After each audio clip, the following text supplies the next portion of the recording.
오늘 주시는 하나님 말씀은 전도서 4장 13절로 16절까지 말씀입니다. 가난하여도 지혜로운 젊은이가 늙고 둔하여 경고를 더 받을 줄 모르는 왕보다 나으니 그는 자기의 나라에서 가난하게 태어났을지라도 감옥에서 나와 왕이 되었음이니라. 내가 본즉 해 아래에서 다니는 인생들이 왕의 다음 자리에 있다가 왕을 대신하여 일어난 젊은이와 함께 있고 그의 치리를 받는 모든 백성들이 무수하였을지라도 후에 오는 자들은 그를 기뻐하지 아니하리니 이것도 헛되어 바람을 잡는 것이로다. 아멘. 인생을 살다 보면 깨닫는 것 중에 하나가 이 땅의 성공이 오래가지 않는다라는 것입니다. 매년 미국 포천지에서 선정하는 세계 500대 기업이 있습니다. 그런데 그 500대 기업의 평균 수명이 40년 정도밖에 안 된대요. 그러니까 지금 세계 굴지의 기업 중에 20, 30년 정도 지나면 이런저런 이유로 약해지든지 아니면 폐업하는 일이 벌어진다는 거예요. 우리나라에서도 그런 일이 종종 일어나는데 아시아의 호랑이라고 할 수 있었던 대우그룹, 또 우리 김우중 회장, 아직도 이분을 존경하는 분들이 많이 있습니다. 근데 이러한 저러한 이유, 정치적이든 경제적이든 결국 지금은 역사 속에서 사라진, 물론 대우라는 이름이 존재하긴 하지만 그때의 그것과는 이제 다른 그런 기업이 되었습니다. 이게 인생의 흥망성쇠의 주기인데 오늘 본문이 실은 그 인생의 주기를 보여주고 있습니다. 13절에 보면 가난하여도 지혜로운 젊은이가 늙고 둔하여 경고를 더 받을 줄 모르는 왕보다 나으니, 여기에 젊은이는 좀 이따 이야기를 나누고 이 왕에 대하여 한번 생각을 해봤으면 좋겠어요. 지금 현재 이 왕은 늙었다고 말씀을 합니다. 그러나 이 왕의 젊었을 때를 생각을 해보면 아마 지금 같지는 않았을 거예요.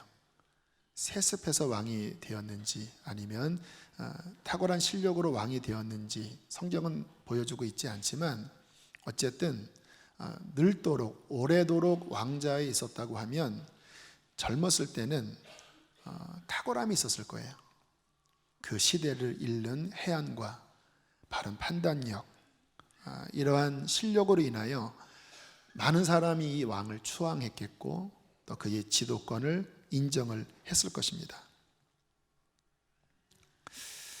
그런데 시간이 흐르면서 이 왕은 점점 굳어져 갔어요. 저도 지금 이제 50이 되어 제 마음 상태를 유심히 살펴봅니다. 근데 제가 어떤 변화를 감지하는 것 중에 하나가 탄력이 좀 떨어져 가는 것 같아요. 물론 연륜이나 또 여러 경험은 쌓여져 갔기 때문에 어떤 부분을 실행하는 데 있어서 자원이 있지만 제가 20대, 30대, 또 40대 초중반의 제 안에 움직였던 어떤 탄력성, 유연성, 이러한 부분들은 예전만 같지 않아 가네. 아직은 나이가 젊은 편이라고 할 수 있겠지만 예전만 같지 않아 가네 라는 것을 느껴요. 이 왕이 그렇게 늙어가면서 둔탁해져 갔습니다. 여기에 보면 경고를 받을 줄 모르는 왕이라고 한 것을 보면 아마 젊은 신하들이 지금 이 상황은 어떻습니다 라고 이야기를 했는데 과거 같으면 빠릿빠릿하게 반응을 하면서 풀어나갔을 텐데 아마 탄력성이 떨어져서 그러한 경고를 묵살했던 것 같아요.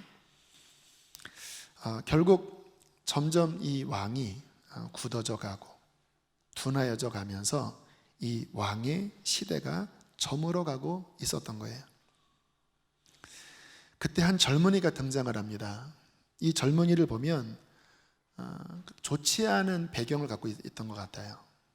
감옥에도 갔다 왔다라는 말씀도 나오고 또 보잘것이 없는 가난한 가문이었다라고 이야기를 하고 있지만, 그러나 좋았던 것은 이 젊은이에게는 그 시대를 읽는 탁월한 지혜와 판단력이 있었던 것 같아요.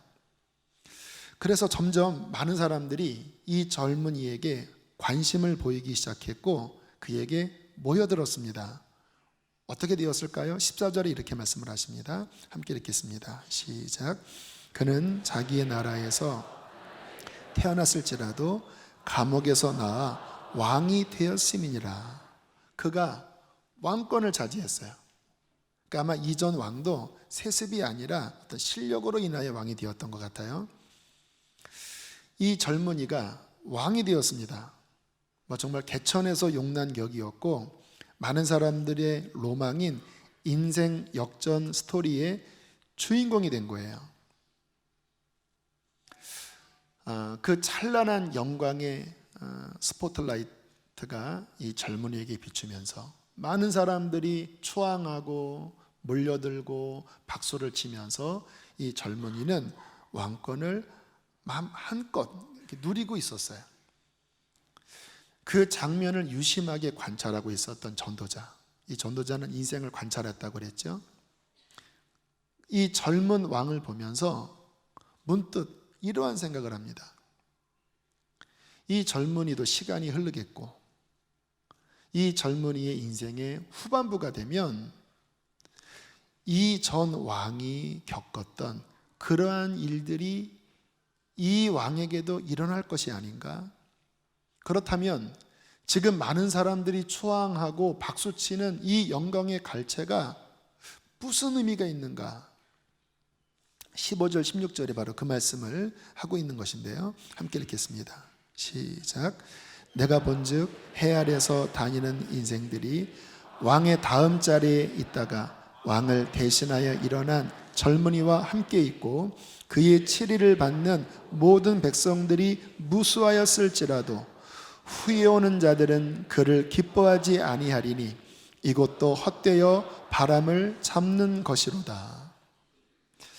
이 말씀을 세 번역으로 번역한 것을 보면 좀 더 느낌이 와닿아요. 제가 읽어볼게요. 한 왕이 다스리는 백성의 수가 셀 수 없이 많다 하여도 그가 물러나면 어느 누구도 그의 업적을 찬양하지 않으니 왕으로서 통치하는 것도 헛되며 바람을 잡으려는 것과 다를 바 없다. 쉬운 성경. 그러나 그가 다스리는 무리가 수도 없이 많았지만 이후의 세대는 아무도 그를 좋아하지 않았다. 이건 역시 허무한 일이요 바람을 잡는 것이다. 아마 이와 같은 일들은 여기 계신 좀 연세 있으신 분들은 다 느낀 어떤 인생 무상일 거예요. 막 젊으셨을 때, 한창이었을 때, 또 내 직급이 막 올라갔을 때, 그때 사람들이 인정을 해주고 나의 말에 권위를 주어 한마디 하면 밑에 있는 사람들이 따랐던 그러한 시절이 있었는데, 요즘 은퇴가 빠르잖아요. 50대부터 은퇴하기 시작하는데, 특별히 높은 직급에 있다가 은퇴를 해버리면 정말 허망할 것 같아요. 또 그 직급의 끝물쯤 되면 이제 점점 힘이 빠져가잖아요. 이렇게 말을 해도 잘 사람들이 듣지 않잖아요. 이와 같은 일들은 목회 세계에서도 실은 경험하는 일입니다. 제가 이름은 거명하지 않고 그냥 상황만 설명을 해드리면, 이 목사님은 8, 90년대에 특별히 한국 감리교회 아주 유명한 부흥 강사 목사님이었습니다. 아주 구수한 언변에 아주 생명 있는 말씀을 전하면서 8, 90년대에 많은 분들이 이분의 부흥회를 사모했습니다. 또 목회하는 교회도 부흥하는 그러한 교회였습니다. 이분의 카리스마는 아버지 카리스마예요. 아버지 카리스마가 뭐냐면, 어이 김정로 밥 한번 먹지 하면서 이렇게 불러가면서 이렇게 토닥토닥거리고, 또 이렇게 한마디 하면 그 말의 권위에 많은 사람들이 그냥 따라가는 그런 권위 있잖아요. 제 스타일이 아닙니다. 근데 뭐 좀 저 젊으니까 뭐 그렇게 하면은 이게 이상한 건데, 근데 예전에는 좀 젊으셔도 그러한 스타일의 카리스마의 목회자들이 많았고, 또 그러한 분들을 또 존경하면서 많이 따랐어요. 뭐 지금도 그러한 분들이 계시겠지만, 그러한 스타일로 목회를 잘 하시면서 점점 이제 연세가 들어가셨습니다. 근데 이분이 이제 거의 은퇴를 앞둔 한 2년 차쯤 됐을 때 제가 섬겼던 교회에 부흥회를 인도하러 오셨는데, 주변에서 그러더라고요. 이 목사님이 예전 같지 않다고. 예전에는 아주 짜랑짜랑하면서 굉장히 살아 있었는데 지금은 좀 가다로 하는 거 있잖아. 옛날에 했던 그런 어떤 가다로 하는 그런 느낌이 든다고 그런 이야기를 하더라고요. 그리고 이제 시간이 끝이 되어서 이제 은퇴할 그 해에 주변에 있는 좋은 후임자를 알아보다가 젊고 유능한 목사님을 이제 은퇴하기 전에 미리 한 1년 전인가 이제 교회에 이제 부목사로 모셨습니다. 아마 이제 이런저런 코치도 해주고 또 어떤 과도기를 잘 갖기 위하여 미리 은퇴하기 전에 이분을 부르신가 봐요. 저는 이제 이 후임 목사님과 좀 개인적인 관계를 갖고 있었는데, 어떤 일이 벌어졌냐면, 이 후임이 될 목사님이 설교를 하면 사람들이 열렬하게 호응을 하는 거예요. 그리고 이제 늙은 왕인 이 목사님이 말씀을 전하면 이제 막 사람들이 지루해하고 막 힘들어하는 거예요. 이 모습을 지켜보고 있었던 목사님이 황급히 은퇴를 하셨습니다. 시대가 바뀌었구나. 나는 이제 빠져줘야 되는 때가 되었구나. 그래서 이 교회는 한국감리교회에서는 가장 이 전임과 후임이 큰 무리 없이 매끄럽게 또 성공적으로 이렇게 이취임을 한 그러한 교회로 알려지게 되었는데, 그렇게 해서 이제 은퇴를 하셨고, 이 후임 목사님은 지금 감리교회에서 아주 목회를 잘 하시는, 교회도 계속 부흥하고 성장하는 그러한 목회자로 지금 한껏 스포트라이트를 받고 계신 그런 목사님이 되셨어요. 제가 오늘 같은 말씀을 보면서 내 입장도 생각을 해보고 또 그분 입장도 생각을 해보면, 또 시간이 지나서 이제 은퇴할 때가 되면 동일한 일이 반복되지 않겠나. 동시에 저는 이제 개척을 해서 건축도 하고 참 행복한 목회를 하고 있는 목사라고 할 수 있습니다. 큰 은총을 받았는데, 나 또한 이제 은퇴쯤 되어서 젊은 목사가 왔는데, 내가 설교하면 다 졸고 시계 보고, 그리고 그 새로운 젊은 목사님이 말씀을 전하면 막 다들 행복해하는 모습을 볼 때, 이야, 나도 그 꼴을 당하겠구나. 뭐 이러한 아직 먼 이야기지만, 먼 이야기도 아니죠. 15년, 20년은 금방 가는 시간이니까. 그게 인생이겠구나. 사람의 성공 취할 것 전혀 없다. 금방 그 시기가 저물고, 또 금방 늙고 둔하여지고, 또 새로운 어떤 물결이 오면서 언제나 시대의 바통이 그 다음 주자에게 넘어가는데, 그렇다면 우리의 인생의 진정한 의미는 무엇일까? 정말 인생을 잘 살았다고 하는 그 가치는 어디에 두어야 할까? 내가 직급이 올라가서 어깨가 으쓱으쓱 되고 내 월급 통장에 월급이 점점 늘어나고 하는 그러한 것에 어떤 의미를 두기에는 너무 빨리 지나가요. 하루살이들의 잔치에 불과하지 않아요. 여러분, 우리가 한번 살펴볼 때 하루살이가 있다고 생각해 보세요. 그 하루살이가 먹고 살아야 되니까 막 먹을 것을 찾아 헤매다가 꿀통을 발견했습니다. 꿀통을. 평생 먹을 수 있는 꿀통을 발견한 거예요. 그때가 이제 오후 5시였어요. 그 꿀통에 앉아서 확 하면서 예 하면서 대박 막 인생 역전 하면서, 내가 똥통에서 나온 하루살이였는데 내가 꿀통을 만났구나. 그래서 막 잔치를 벌이는 겁니다. 그날 밤에 돌아가셨어요. 근데 이게 우리의 모습일 수 있다는 거예요. 하루살이나 7, 80년이나 그게 무슨 차이가 있겠습니까?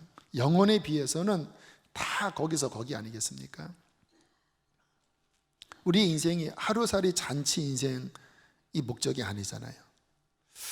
우리는 이렇게 예배하면서 하나님을 알아가면서 성경을 배워가면서 꼭 기도해야 될 것이 뭐냐면 한 번밖에 없는 나의 인생 정말 의미 있고 가치 있는 게 뭘까?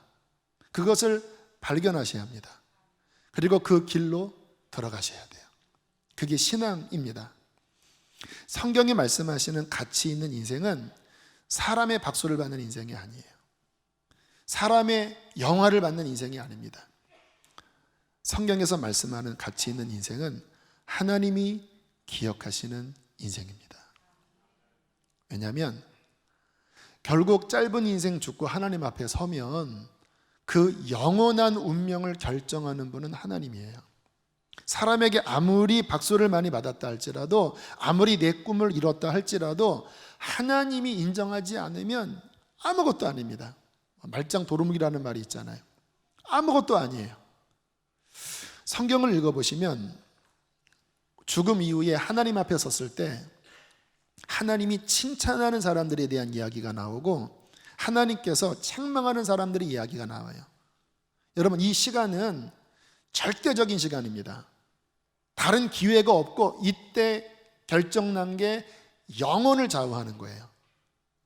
그래서 성경을 읽다 보면 심판날, 또 그날에 심판대 앞이라는 말씀이 신구약에 계속 나오는데, 이게 인생에게 있어서 제일 중요한 결정하는 날, 결국 이 날을 준비하는 게 우리의 삶의 지혜인데, 주님께서 칭찬하시는 말씀들을 살펴보면요, 마태복음 25장 21절 함께 읽겠습니다. 시작. 그 주인이 이르되 잘하였도다 착하고 충성된 종아, 내가 적은 일에 충성하였으며 내가 많은 것을 내게 맡기리니 내 주인의 즐거움에 참여할지어다. 주님 앞에 섰는데 주님이 막 달려오셔서 막 끌어안으시면서 잘했다 잘했다, 너 승리했어, 너 너무나 멋지다, 너 진짜 충성스러운 나의 종이야, 네가 이 땅에서 작은 일에 충성하였는데 내가 이 하늘나라에서 진짜 큰 것을 너에게 맡길 것이고 너는 너의 주인의 즐거움, 아버지께서 너 같은 자를 위해 예비한 하늘나라의 축제에 너는 참여해서 진정한 삶을 누려라. 이 땅에서의 그 기쁨이 아니라 이 하늘의 축제를 너는 누려라. 여러분, 주님이 이렇게 말씀하신다면 정말 우리는 황홀해서 막 펄쩍펄쩍 뛸 거예요. 왜요? 영원한 운명이 결정되는 거니까. 마태복음 25장 34절로 40절에 또 이러한 말씀이 나옵니다. 함께 여러분 읽어보실까요?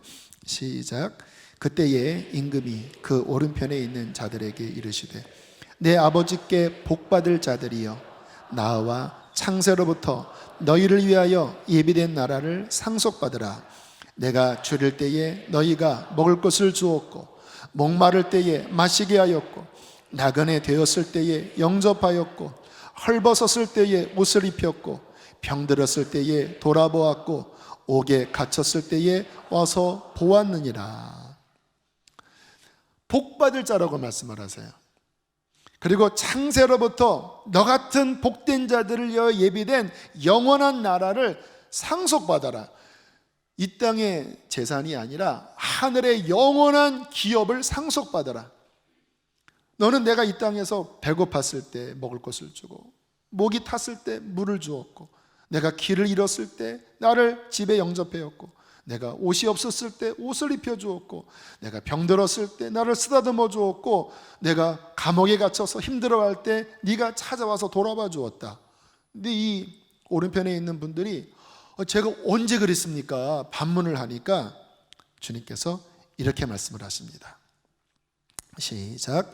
내가 진실로 너희에게 이르노니 너희가 여기 내 형제 중에 지극히 작은 자 하나에게 한 것이 곧 내게 한 것이다.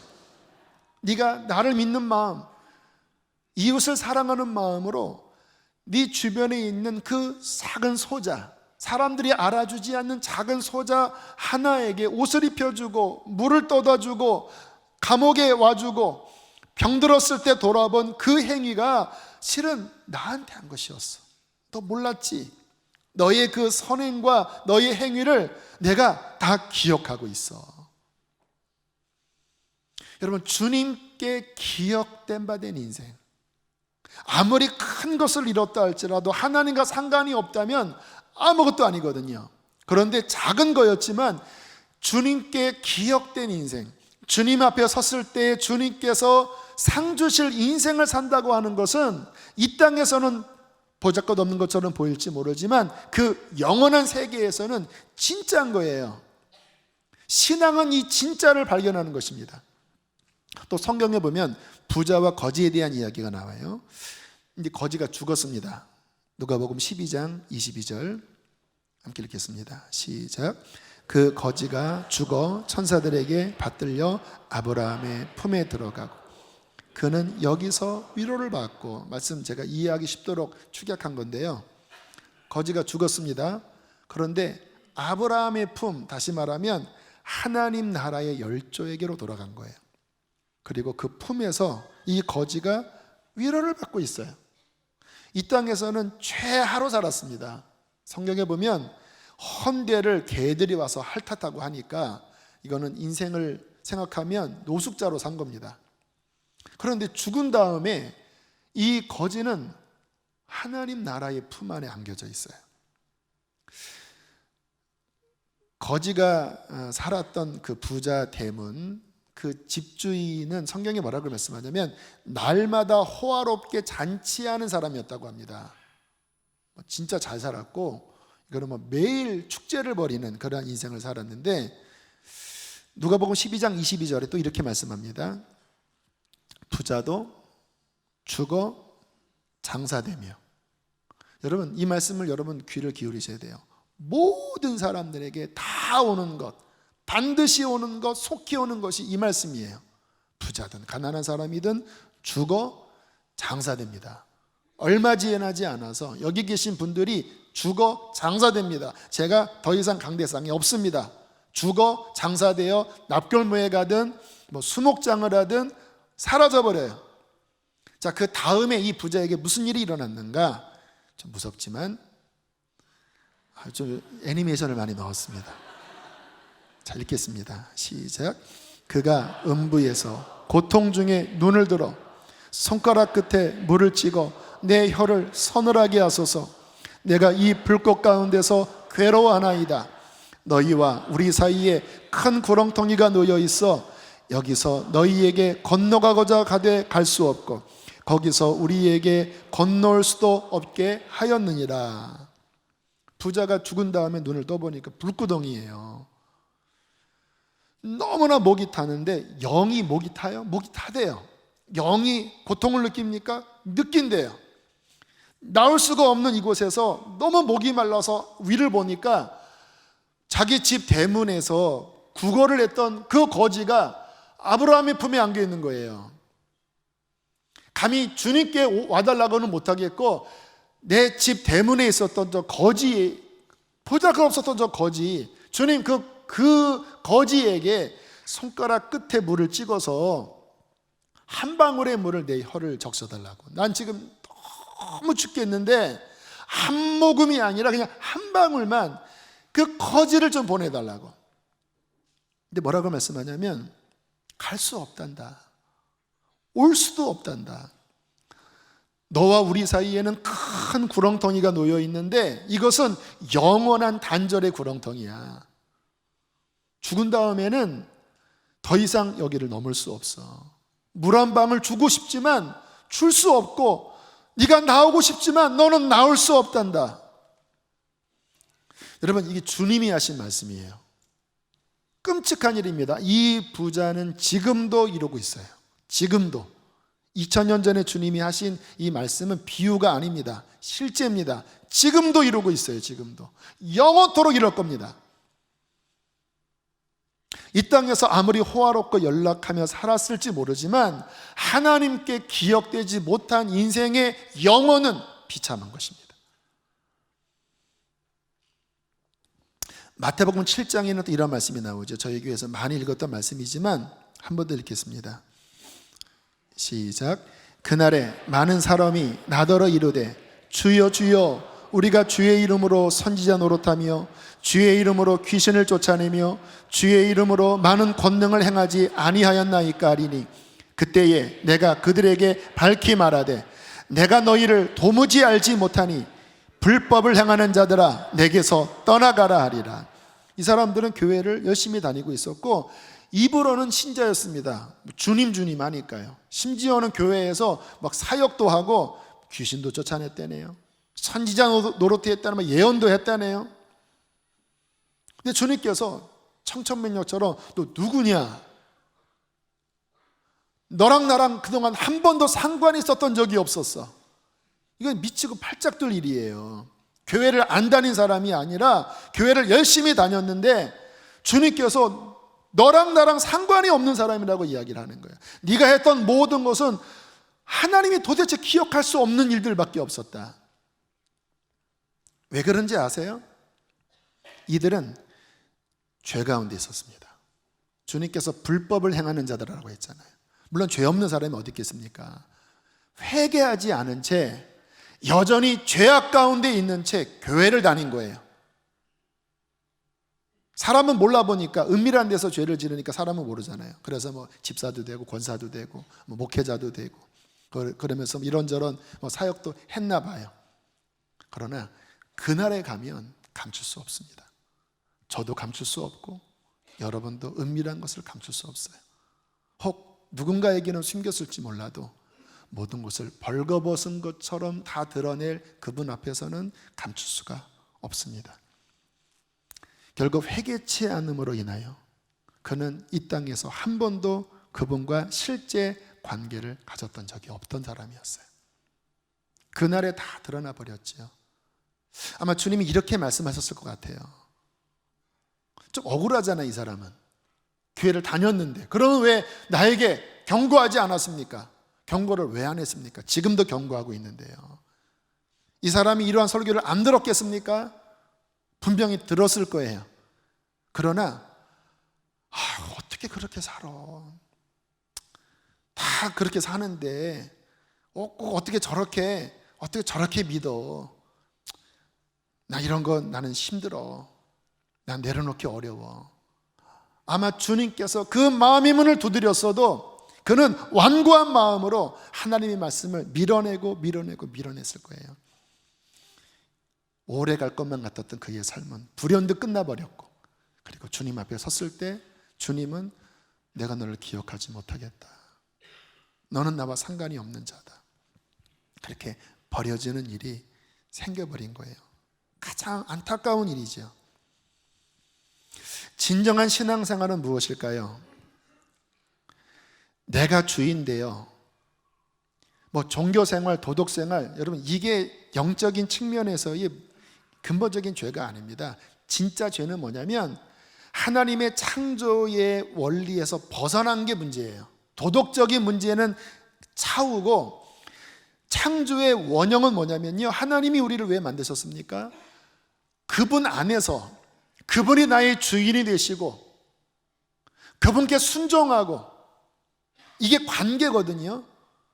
그분이 나의 왕 되신 이 관계 아래서 그분을 나의 하나님, 나의 주님으로 믿고 살아가도록 인간을 창조하신 거예요. 그럼 죄가 뭔지 아세요? 그 하나님께 순종하기 싫으니까, 하나님이 먹지 말라는 것 내가 먹고 싶은데, 그거는 곧 열매의 문제가 아니라 내가 원하는 대로 하고 싶은데 하나님이라도 나는 싫어, 이 말이에요.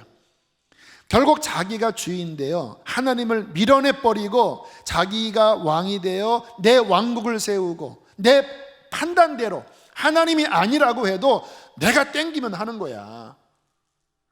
하나님께서 먹으면 정령 죽는다고 말씀하셨어도 그래, 죽는 건 나중에 죽는 거고 나는 하고 싶은 대로 일단 할 거야. 이게 뭐가 문제야? 자기 논리와 자기 생각으로 살아가는 게 성경에서 말씀하는 죄의 근본입니다. 로마서에는 뭐라고 말씀하냐면 그렇게 마음에 하나님 두기를 싫어하며 하나님을 밀어내니까 어떤 일이 벌어졌습니까? 내 육으로부터 온갖 죄의 열매가 맺어지는 거예요. 위선, 음탕, 폭력, 속임수. 왜? 하나님을 밀어내니까 그 다음에 그 보잘것없는 흙덩이인 이 인간이 죄에 사로잡혀서 사는 그 열매가 어떻게 시작되었는가? 하나님을 밀어내니까 그 열매가 맺어진 거예요. 그러면 신앙은 뭐냐? 결국 이게 핵심입니다. 나는 그래도 간음하지 않았습니다. 나는 그래도 살인하지 않았습니다. 이딴 식으로 말을 하면서 회개하라고 하면은 팔짱 끼고 무슨 회개냐? 이러한 사람들이 있어요. 성경을 몰라서 그래요. 회개는 뭐냐면요, 겸손히 다시 하나님의 나의 하나님됨을 인정하고 예수 그리스도의 주되심을 인정하면서 무릎을 꿇는 거예요. 내가 내 의를 쫓고 하나님, 내 스스로 왕이 되어 살아갔던 이 모든 것들을 내려놓습니다. 남들에게 들키지 않았지만 은밀한 데서 행한 그 모든 죄악을 하나님이 아십니다. 주님, 회개합니다. 예수 그리스도의 피로 나를 씻어주시고 나를 자녀로 받아주십시오. 이렇게 회개하고 예수를 주로 믿으면 하나님은 자비하시고 사랑이 많으시고 용서하시는 분이십니다. 어떠한 사람이었을지라도 그렇게 회개하고 예수를 주로 영접한 이 믿음이 분명하면 주님은 그에게 보혈을 통하여 그 모든 죄를 세상 법으로도 해결되지 않고 세상 어떠한 돈으로도 해결되지 않는 죄사함을 예수 그리스도의 보혈의 은총 안에서 죄사함을 주시고 그 영혼 안에 양자의 영, 아들 되는 영을 부어주시면서 우리의 심령을 새롭게 하시고 하나님을 아빠 아버지라 부르게 하시면서 비로소 하나님과 살아있는 인격적 관계를 맺게 하시는 거예요. 여기서부터 시작되는 겁니다. 신앙생활은 회개와 참된 주되심의 믿음을 통하여 성령이 임하시면서 하나님과의 내적인 관계 안으로 들어가는 것부터 시작이에요. 이때부터 하나님이 알아주시는 거예요. 비록 그는 연약할지라도 부족하고 쓰러진다 할지라도 예수를 진짜 믿었기 때문에 주님은 그와 함께 하시면서 그의 손을 잡아 이끌어 가세요. 여러분, 이 같은 회개와 참된 믿음이 우리 안에 분명하셔야 합니다. 또는 한때 그렇게 회개하고 믿었지만 보세요, 다시 주되심을 밀어내고 내가 주인 되면, 여러분, 신앙은 과거의 일의 사건이 아닙니다. 제발 기억하십시오. 나 옛날에 그렇게 회심했습니다. 나 옛날에 나도 그렇게 은혜 체험했습니다. 그런데 보셔야 돼요. 그때 은혜 주신 이유는 회개하고 예수가 주인 되었기 때문이거든요. 시간이 지나면서 또 밀어내요. 또 다시 옛날에 버렸던 것이 슬금슬금 들어와요. 다시 죄악이 나를 사로잡고 있어요. 그럼 이 사람이 하나님의 자녀의 삶을 사는 것입니까? 구원받은 상태에 거하는 겁니까? 아닙니다. 개가 토했던 것을 다시 먹고 돼지가 씻었다가 다시 시궁창에 뒹구는 거예요. 그러면 그것은 처음보다 더 안 좋게 된다고 경고하셨어요. 결국 계속 회개하고 예수의 주되심을 다시 확인하고 십자가를 붙잡으면서 싸우면서 이 길을 걸어가는 게 참된 신앙인 것입니다. 그때 비로소 주님과 그는 영적인 관계를 맺고 하나님은 그 삶에 은혜를 부으시면서 선한 삶으로 성령께서 이끌어 가시는 거예요. 여기 그렇게 주님을 만나고 주님 중심 안에 거하려고 몸부림치는 분이 있다면 두 번째 기억해야 될 것, 이제는요, 내 남은 삶의 목적은 하나님을 사랑하고 이제 그 말씀을 순종하고 그 말씀대로 이웃을 사랑하는 삶을 위하여 나의 삶을 드리는 거예요. 그때 그 삶 가운데 하나님은 함께 하시고 그 한 걸음 한 걸음마다 축복하시면서 하나님이 하늘의 상을 주셔요. 지난주에 60대 중반의 노 선교사님 부부를 만났습니다. 여성분은 초등학교 교사, 32년간 초등학교 교사셨고 남편분은 유치원을 운영하는 대표였다고 합니다. 근데 이 여자 선교사님은 20대 때 좀 전에 말씀드린 진정한 회개와 성령 세례를 받게 되었다 그래요. 그래서 늘 교회에서 하나님을 찬양하고 예배하고 반주도 하고 또 학교에서는 이제 교사가 되었으니까 내가 어떻게 아이들을 바르게 이끌까? 하나님의 형상대로 지음받은 아이들을 어떻게 내가 세울까? 근데 하나님이 지혜를 주셨는데 그 교과서를 보면요, 그 안에 하나님의 어떠한 말씀이 행간에 담겨져 있는 것을 보게 되었대요. 과학 속에, 역사 속에, 여러 도덕책 안에 하나님의 어떤 진리의 가치관이 행간에 들어있는 것을 보고 아이들에게 단순한 지식이 아니라 하나님의 말씀을 담아서 가르쳤대요. 학기 초가 되면 학부형들을 불러다가 이렇게 이야기한대요. 내가 당신의 자녀들을 위하여 매일 이름을 불러가며 기도할 것입니다. 여러분들이 이 아이를 나에게 맡겨주시고 내가 아이들에게 신앙교육을 할 텐데 이 부분을 허락해달라고. 매일 이름을 불러가며 기도할 테니까. 그러면 다 그렇게 허락을 했대요. 그렇게 아이들에게 기도하면서 가르치면 삐뚤어 나간 아이들, 좀 산만한 아이들이 그 은혜 아래 잘 잡혀가고 연말이 되면 다 구원받은 하나님의 자녀들로 그렇게 변화돼요. 그러면 학부형들이 그 변화된 아이들을 보면서 그렇게 감사했다고 합니다. 그러던 어느 날 남편이 40대 중후반 때 우울증이 찾아왔다고 그래요. 아무리 이런저런 곳에서 해결을 받으려고 해도 이 마음의 병인 우울증이 해결이 안 되는 거예요. 이분은 교회에서 장로님이었습니다. 그러다가 50대 초반에 이제 초중반에 캄보디아에 잠깐 선교를 나가셨는데 그때 이분 안에 깊은 성령의 터치가 일어났대요. 너는 내가 너에게 준 은혜를 왜 기억하지 못하고 왜 감사하지 못했느냐. 그때 회개가 터지면서 하나님 앞에 나의 남은 삶을 드리기로 어떤 결단하는 일이 있었고, 그때가 이제 50 중반쯤에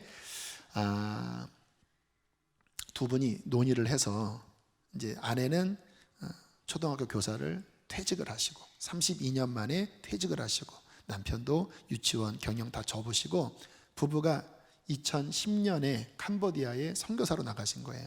저희가 2011년에 개척했으니까 개척하기 1년 전에 가신 거예요. 제가 여쭤봤습니다. 참 나름대로 그래도 교사면 괜찮은 직업에 또 나름대로 편안하게 살 수 있는 삶이었는데 다 내려놓고 가시는 게 힘들지 않았냐고 했더니 이 아내 선교사님이 참 이렇게 눈물 날 말씀을 하시더라고요. 제가 하나님을 만나고 나니까 제일 중요한 게 영혼 살리는 일이라는 것을 알았다고. 물론 내가 학교에서 학교 수업 시간에 나름대로 복음을 전하지만 이게 100%의 선교 사역은 아니라 늘 아쉬웠는데 남편이 그렇게 결단을 하고 이제 선교사로 나간다고 생각하니까 너무 기뻤대요. 이제 내가 남은 인생 50대 중반이지요. 제대로 내가 이 복음만을 위해 살 수 있겠구나. 그래서 너무 기쁘셨대요. 그리고 캄보디아에 가서 본인이 갖고 있는 달란트대로 유치원, 초등학교를 기적처럼 후원도 별로 없었는데 건물을 지은다고 하면 기가 막히게 누가 후원을 하고 후원을 해서 지금은 유치원, 초등학교 150명 아이들을 섬기고 있고 이제 중등 과정까지 시작을 이번에 하게 되었다고 그렇게 이야기를 하시는 거예요. 남편분은 지금 너무 열정이 넘치는데 과거에 우울증이 있었다고는 도저히 상상이 안 되는 열정적인 모습이에요. 내가 이 사역을 하면서 전혀 제 마음이 더 이상 슬프지가 않고 이렇게 기쁘다고 이야기를 하시더라고요. 제가 이분들의 이야기를 쭉 들으면서 저는 이 천국을 자주 생각하는 사람이잖아요. 지금도 이분들이 기쁘시지만 주님 나라 갔을 때 주님께서 이분들에게 얼마나 큰 상을 주실까. 그 모든 거 내려놓고 지금 연금으로 이제 선교 사역으로 다 이렇게 붙고 계시는데 이분들은 천국의 감추인 보화를 발견한 사람이구나. 그 영생의 세계의 복을 아니까 보통 같으면은 막 도살장에 끌려가는 것처럼 내가 편안한 노후를 다 내려놓고 가는구나. 보통 그렇게 생각할 텐데 이 선교사님이 너무 기뻤습니다. 이제 내가 정말 제대로 주의 일을 하는구나. 너무나 기뻤습니다. 이분은 하늘나라의 가치를 아는 분이구나. 진정한 인생은 무엇일까요? 주님 앞에 섰을 때 그분으로부터 칭찬받는 인생입니다. 안타까운 인생은 무엇일까요? 그분 앞에 섰는데 아무것도 아닌 삶을 산 거예요.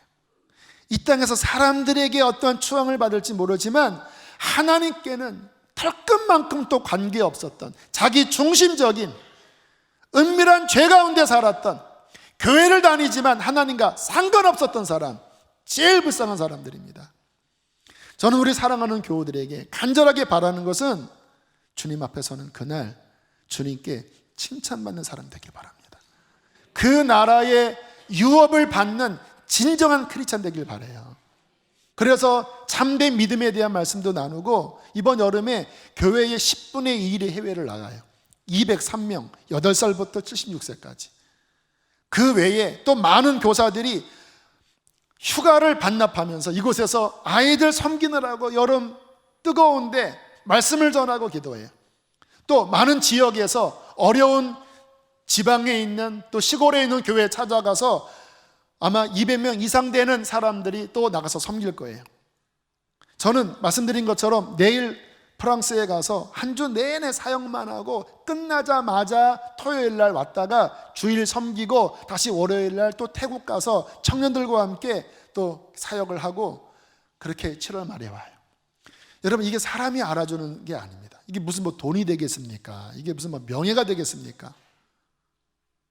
그러나 우리가 기억해야 될 것은 뭐냐면, 그의 나라를 위하여, 그의 이름을 위하여 사랑으로 섬긴 것은 결단코 하나님이 그 상을 잃지 않겠다고 말씀을 하세요. 저는 우리 성도들과 함께 주님 앞에서는 그날까지 달려가길 원합니다. 제 인생의 끝이 돼 여러분들이 저를 가라고 하면 가야 되겠죠. 그러나 저는 그럼에도 불구하고 계속해서 어디에 가든 하나님의 나라를 위해서 일하다가 주님을 맞이하기를 원합니다. 그런 인생 되시기를 축복합니다. 함께 이 시간 찬송가 435장 1절과 3절 찬양하시고 기도하겠습니다.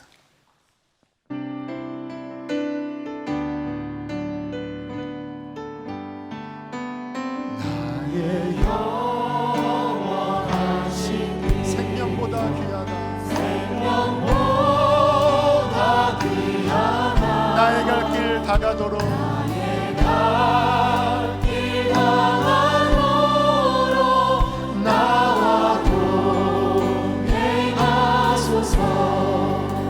주께로 가까이, 주께로 가오니, 나의 갈 길 다가도록 나와 동행하소서.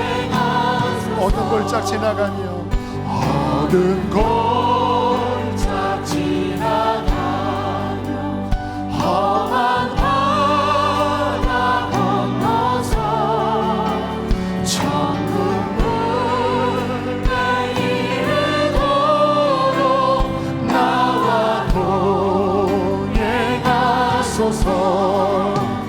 주께로 가까이, 주께로 나오니, 나의 갈 길 다가도록 나와. 우리 주님 바라보시면서 주께로 가까이, 주께로 가오니, 주께로 가까이, 주께로 가오니, 나의 갈 길 다가도록 나와 동행하소서. 이 시간 하나님의 은혜를 구합시다. 그것은 하나님 당신 나라에 갔을 때에 주님께 은총받는 삶을 실제 살도록 나를 이끌어 주십시오. 많은 분들이 이러한 말씀을 듣고 찔림을 받지만 실제 삶이 변화되지 않는 분들이 많아요. 은총을 구하십시오. 주님, 나의 마음과 삶이 변화되어지게 해주십시오. 짧은 삶의 성취가 아니라 영원한 하나님의 나라에서의 성취가 내 삶에 있도록 은총을 부어 주시옵소서. 기도하시겠습니다. 할렐루야, 할렐루야. 살아계신 하나님, 우리 사랑하는 성도들을 축복합니다. 주여 은총을 부어주십시오. 은총을 부어주십시오. 진정 우리의 주인이 되어주시고, 주여 우리의 삶을 받아주시옵소서. 짧은 삶의 성공이 아니라 하나님 나라에서 있을 때에, 하나님 앞에 갈 때에 주님께로부터 잘했다 칭찬받을 수 있는 그러한 인생을 살아가도록 주여 우리의 가치관을 바꿔주시고, 주여 우리의 중심을 바꿔주시고, 주여 우리의 삶을 변화시켜 주시옵소서. 변화시켜 주시옵소서. 변화시켜 주시옵소서. 하나님 축복합니다. 하나님 축복합니다. 사랑의 주님, 우리의 삶을 하나님의 손에 의탁합니다. 주님, 깨우침을 주셔서 마땅히 우리가 바라봐야 할 그 나라를 바라보게 하시고, 마땅히 추구해야 될 그 영광을 추구하여 주님 앞에 섰을 때에 잘했다 칭찬받는 인생이 되도록 우리를 변화시켜 주시옵소서. 하나님, 예수 그리스도의 십자가의 그 복음이 이 가운데 마음속에 깊이 깨달아져야 될 영혼들이 있습니다.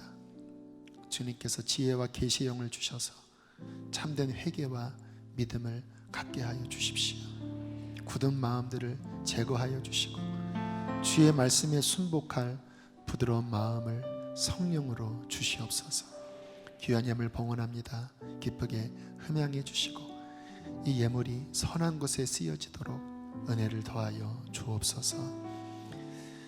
이제는 우리를 죄에서 건지신 예수 그리스도의 은혜와 하늘아버지의 끝없는 사랑과 성령의 교통하심이 오늘 이 말씀을 마음에 새기고 돌아가는 주의 백성들에게 영원토록 함께 있을지어다. 아멘.